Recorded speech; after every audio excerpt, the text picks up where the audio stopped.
കട്ടപ്പന നഗരസഭയിൽ chairman vice chairperson തെരഞ്ഞെടുപ്പിൽ ഏകദേശം ധാരണയായിട്ടുണ്ട്. നഗരസഭയിൽ മുതിർന്ന കോൺഗ്രസ് നേതാവും യുഡിഎഫിന്റെ ജില്ലാ ചെയർമാൻ കൂടിയായ ജോയി വെട്ടിക്കുഴി ചെയർമാനാകുമെന്നാണ് വിവരം. ITA വാർഡിൽ നിന്നും മത്സരിച്ച ലീലാമ ബേബി വൈസ് ചെയർപേഴ്സൺ ആകുമെന്നും അറിയാൻ കഴിയുന്നു. വിവരങ്ങളുമായി നിജിൽ കെ മാത്യു ചേരുന്നുണ്ട്. നിജിൽ, വിശദാംശങ്ങൾ. ഷിബിൻ, ഇന്ന് ഈ കട്ടപ്പന നഗരസഭയിലെ ചെയർമാൻ അതുപോലെ വൈസ് ചെയർപേഴ്സൺ തെരഞ്ഞെടുപ്പുമായി ബന്ധപ്പെട്ട UDFന്റെ DCCയുടെ യോഗം ഇന്ന് ഇടുക്കിയിൽ ചേർന്നു. ഈ യോഗത്തിലാണ് ഏകദേശം ധാരണയിലെത്തിയിരിക്കുന്നത്. ഇപ്പോൾ അതായത് മുതിർന്ന കോൺഗ്രസ് നേതാവും UDFന്റെ ജില്ലാ ചെയർമാനുമായ ജോയി വെട്ടിക്കുഴി ഇപ്പോൾ കട്ടപ്പന നഗരസഭ ചെയർമാനാകാനാണ് തീരുമാനമായിരിക്കുന്നത്. അതുപോലെ ITA വാർഡിൽ നിന്ന് മത്സരിച്ച് ജയിച്ച ലീലാമ്മ ബേബിയാണ് വൈസ് ചെയർപേഴ്സൺ ആകുന്നത് എന്നാണ് ഇപ്പോൾ UDFന് തീരുമാനമുണ്ടായിരിക്കുന്നത്.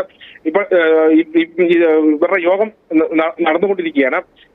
അതുപോലെ തന്നെ ഈ ചെയർമാൻ സ്ഥാനത്തിന് ടേം വ്യവസ്ഥ ഉണ്ടോ എന്ന കാര്യത്തിൽ ഇതുവരെ തീരുമാനം പുറത്തു വരുന്നേ ഉള്ളൂ. അത് ഔദ്യോഗികമായിട്ട് പ്രഖ്യാപിക്കണം.